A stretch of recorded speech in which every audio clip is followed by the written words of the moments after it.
Hey guys, my name is Viraj, My name's Dylan. and we're from Exhibit A. We're just a team of software engineers that love teaching people how to take advantage of the resources around them. In today's video, we're going to give you guys a crash course on AWS. We'll be using AWS Lambda and DynamoDB as well as API Gateway to make sure that we can take advantage of different APIs and leverage them into our backend solution. We're also going to be using technologies like Node.js, Postman to test our events, and Sublime Text Editor to do all of our programming. Using this tutorial, you'll be able to make a very flexible backend so that you can use it for your own personal applications, for hackathons, class projects, or whatever you'd like to do it. This is a starting point for you to go ahead and accelerate your programming development. You get a text? Yeah, Trump just texted me. So yeah, guys, we hope you get a lot out of this, and let's get cracking. Yeah, that's it. So before we get started, we want to give you guys a quick Q&A session so you guys have some context before we go ahead and start building out our application. So Dylan, let's go ahead and get started. So what is an API? Well, if you're new here, you might be thinking, what is an API, right? It sounds like a type of beer.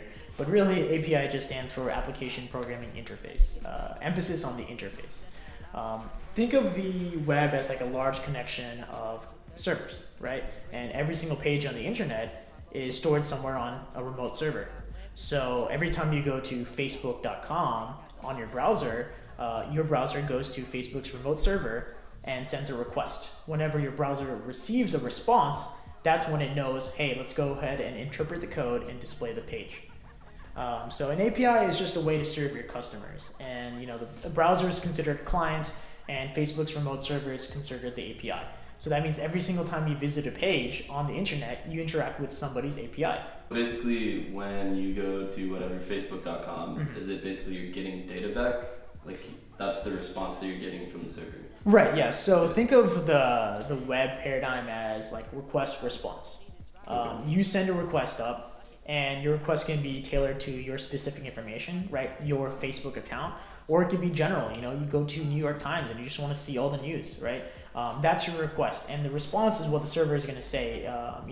Think of it as like a function, right? You have parameters, and the input parameters are going to determine what the output is. So that's how you can kind of understand the whole web paradigm. It's just a request-response architecture. Most modern websites and web browsers, even applications, have some sort of third-party API.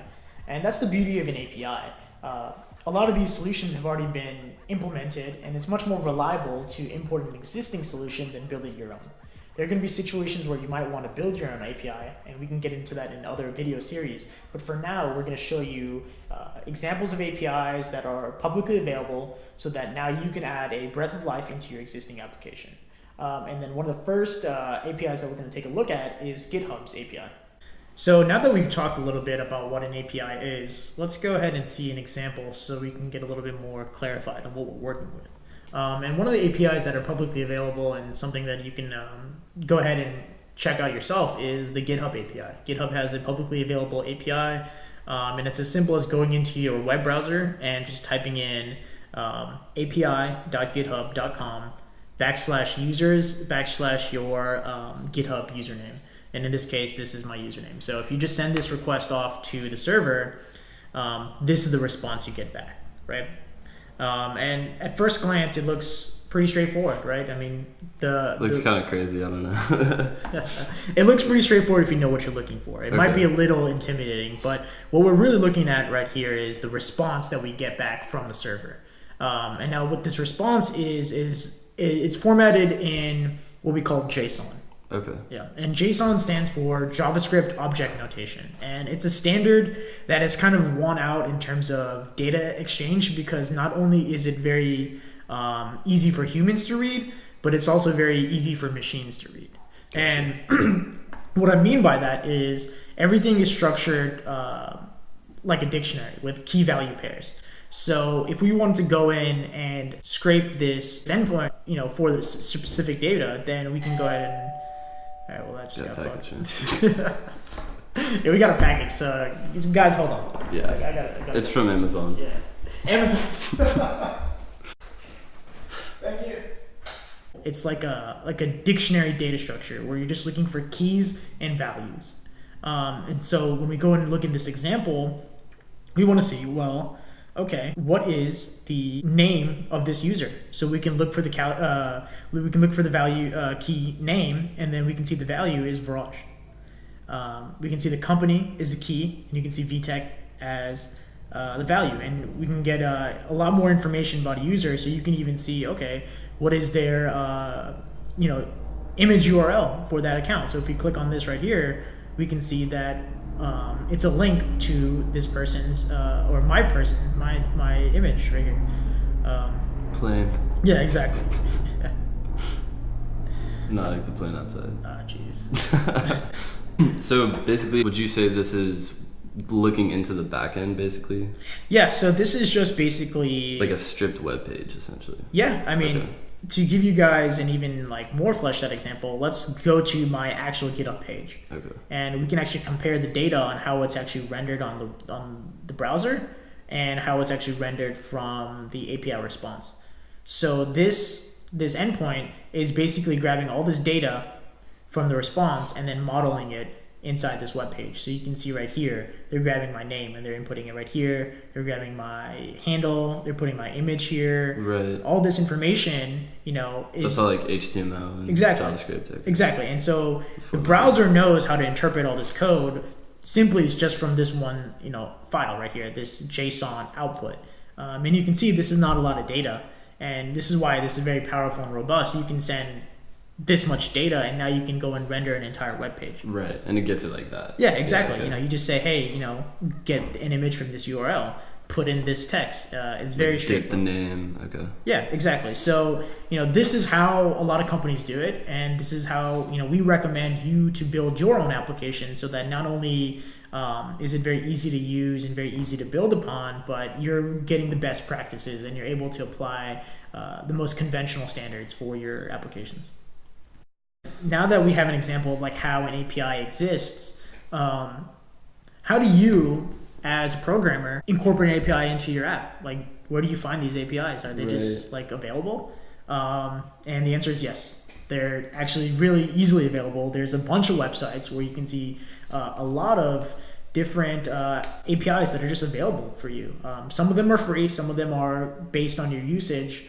It just depends on the data and how valuable it is and how you can get it. But a lot of them are free. And one of these websites that I recommend is Mashape. Mashape is really cool because they just host a bunch of different APIs and they have a lot of different things. It depends on just what you're looking for. So this is the home page, and you can kind of scroll down and kind of see, we have a urban dictionary API. We have a meme generator API. We have crime data, countries, DuckDuckGo, Music Match, Pinterest.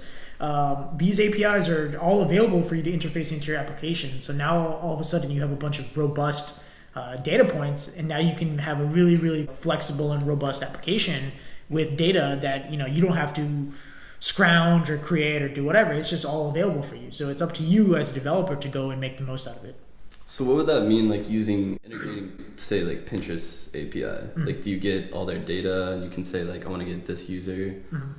Yeah, I mean, it is as straightforward as that. So okay. I don't know if Pinterest has like an official API, because sometimes YouTube or Instagram, they'll have official APIs and they'll have documentation on how you're supposed to use it. But sometimes, because this is the internet, people like creating unofficial versions of things. Okay. And it doesn't mean it doesn't work. It doesn't mean that it's not good enough. It's just somebody really wanted this data and Pinterest wasn't giving it away, so they found a way to do it. So just the difference is if it's official, it's like was made by that company. Yeah, exactly. Okay. Really, I mean, the official is good because you have official documentation. They're going to support it. That your API is not going to be deprecated. If somebody just makes it and you integrate it in your project and then they don't support it, then that kind of doesn't bode well for your application. Exactly. Right. So you got to know what you're getting into, but there are a lot of publicly available APIs, and a lot of these big companies, they do open source their APIs, so you get a lot of access to the data just because they want to promote programming, and they want people to be better developers, they want to have access to tools. But right now we're looking at this unofficial Pinterest API, and we can kind of see the structure of an API. Now, if you remember earlier, we hit one endpoint, the GitHub API endpoint, and we were able to do it through our browser. That's only possible for certain types of APIs. And before we gonna get into that, we have to talk a little bit about the structure of an API and how you can take advantage of it. There are different types of like requests. Yeah, exactly. Okay. The request that you send to your API, it depends on what you're trying to do with that request. So if you're just requesting data, then you're just getting data from the server. So you're calling it's like a get method. But let's say you want to send data up to the server, then you would utilize a post.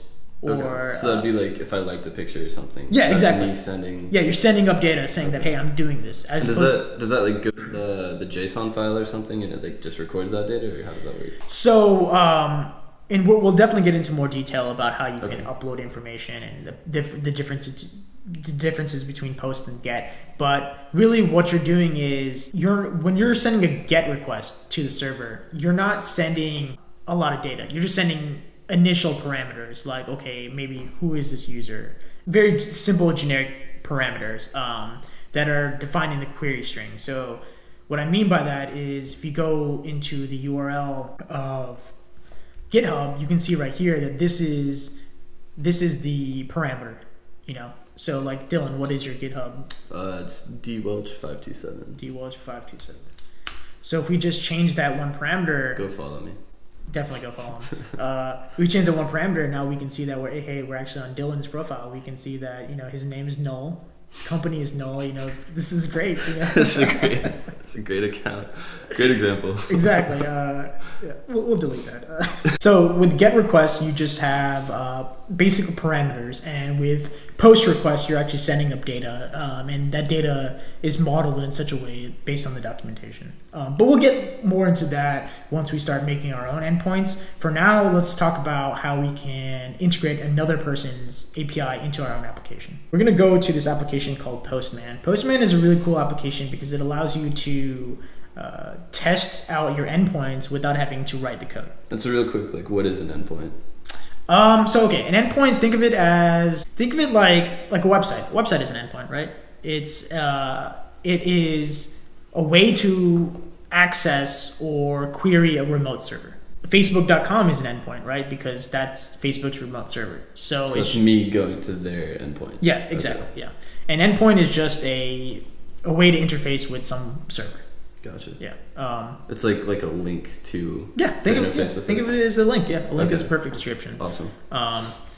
So now that we have this application Postman, the cool thing about Postman is you're able to go ahead and input all your APIs into here and kind of see what the response is, how it's supposed to look like, and how you're supposed to interact with the API before you go ahead and write code. So this just expedites the process. This is a really good and handy tool so that you're able to kind of know what you're getting into before you're going in and writing the code. It expedites the process. It's a lot faster, and it's a really all-around handy tool. And you're testing your stuff before you just throw it in your application. Exactly, which is what you should, because you'll be here all day trying to figure out. Always test. Let's try to find a cooler API. No offense to Pinterest and Pinterest users. I'm sorry, but I'm not into Pinterest. I don't know. All right. Well, I'm sure I offended someone. No shame to you Pinteresters. Exactly. I don't know what you call it yourselves. So let's go ahead and try to find like a news API, because news is relevant, right? There's a bunch of fake news out there, so we got to do something. You gotta get the real stuff. Exactly. Yeah, and the only way to access real news is by finding the APIs yourself. That's the only way, So exactly. We're going to this one API on the marketplace called Contextual Web, and it's just a news search API. So in this little portal, we can kind of see the makeup of the API, and we can kind of see what we're working here with. So right here we can see what the endpoint definition is. So earlier when we were talking about an endpoint, this is what we're dealing with. This is the link that we need to hit so that we can interface with the API. Okay. So this is the link right here. Contextual web search, news search, V1, whatever. They named it this way. And then we can see, okay, this is an example of the request. So it's going to hit this endpoint. It's going to take in two parameters. First one is going to be the autocorrect value, right? Do we want to autocorrect things on this response? Okay. And then the next parameter is going to be the count, right? So how many items do we want back from this endpoint? Is that just like news articles, or what the item? Okay. Yeah, it would be the number of news articles that you get back. And then the last one is your queue. Mr. Trump. Is your query string, right? So you can base this on whatever you want to. You can do Atlanta Falcons. Yeah. So let's do Atlanta Falcons, right? And we can even test this endpoint to kind of see what our response back would be.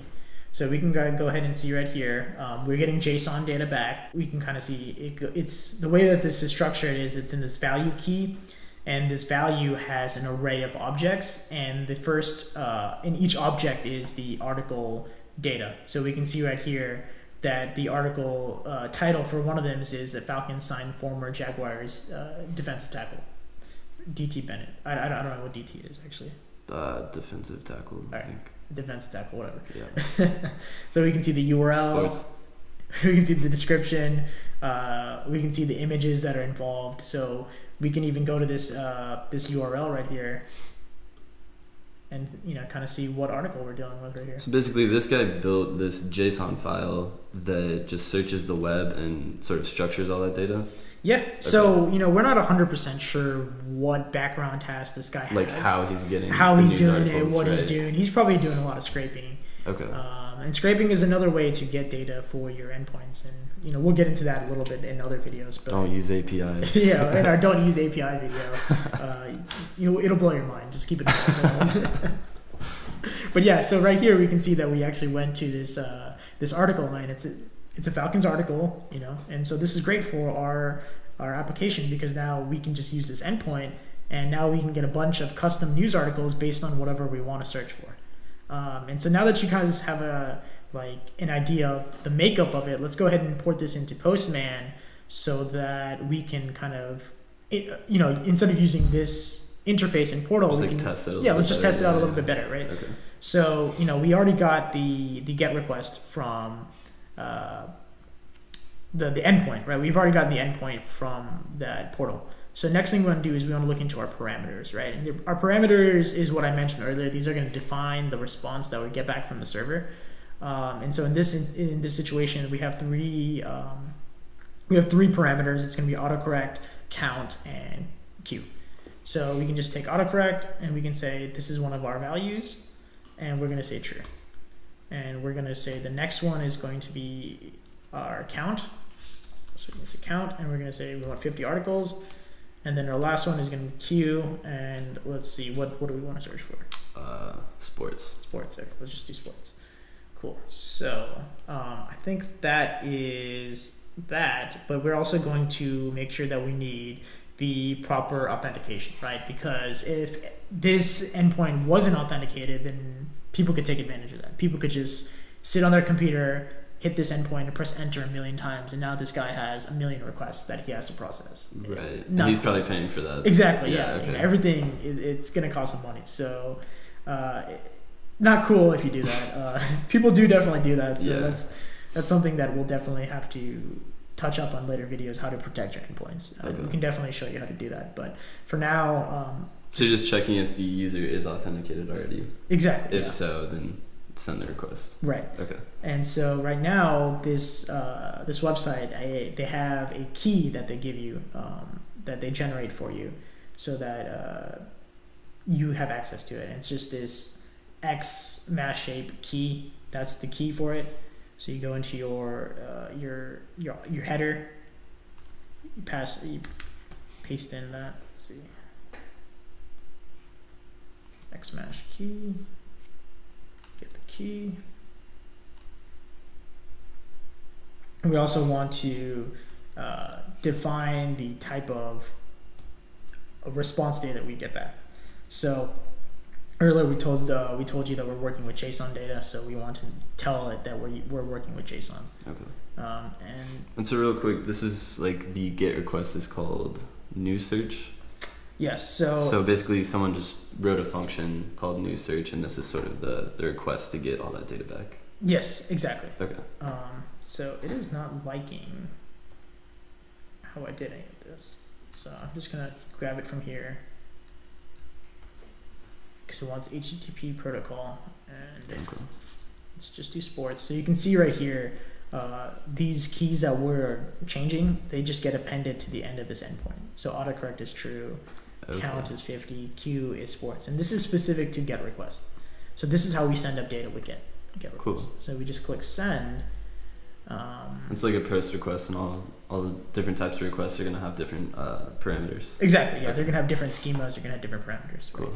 Cool. So now we just sent this endpoint out, and now we can see a bunch of articles that we're getting back for sports. So we can see, like, right now we can just collapse. See, we don't want to collapse the entire thing, but let's see right here. So the values is the endpoints that we're gonna get back right here. So each one of these values right here are individual articles. So we can go inside one of them and you can see this is the title right here, Team Back in Action Post Florence. Go team. Yeah, go team. And this is the URL for the article. So if we click on this, Postman is not a web browser, so it's not going to go to the go to the thing. But They should update it though. yeah, Still that feature. open it up in a new tab. Exactly. At Postman team, you're listening. Postman, sponsor us. Exactly. So Teams Back in Action Post Florence. So we get this URL. So now in our application, we can easily just input this URL so that whenever somebody clicks on something, we can send them to the right endpoint. And so yeah, that's how powerful it is. In literally just 10 to 15 minutes, we showed you how to interface with a bunch of different public APIs, and now you have access to data that would have taken forever. Think about it logistically. Are you going to write some type of script that goes into Google and then gets the most recent sports articles?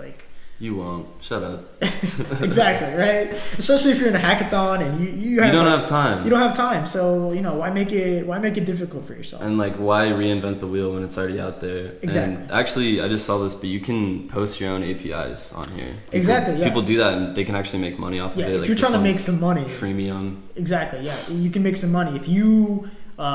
just based on the number of requests you get back, I'm guessing that's how you'd get paid. Yeah, exactly. So a lot of the freemium APIs, they have tiers. So let's say your first 1,000 network requests are free, and then your next 1,000,000 network requests are maybe $59.99 or something. Which at that point you'd probably build your own API. Yeah, at that point build your own API. How it works or $59 so that you're making money at that point. Yeah, I'm hoping that if you have 1,000,000 requests, then you're making a little bit of money. Yeah. But yeah, so like I said, in 15 minutes, we've showed you a huge marketplace of different APIs so that you can add a bunch of different robust content into your application.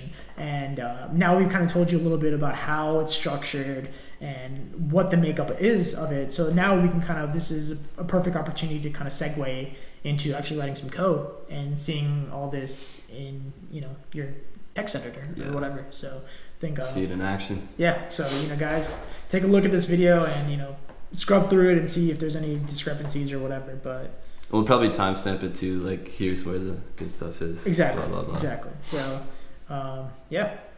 Look forward to the next video. See you guys in the next one. Peace.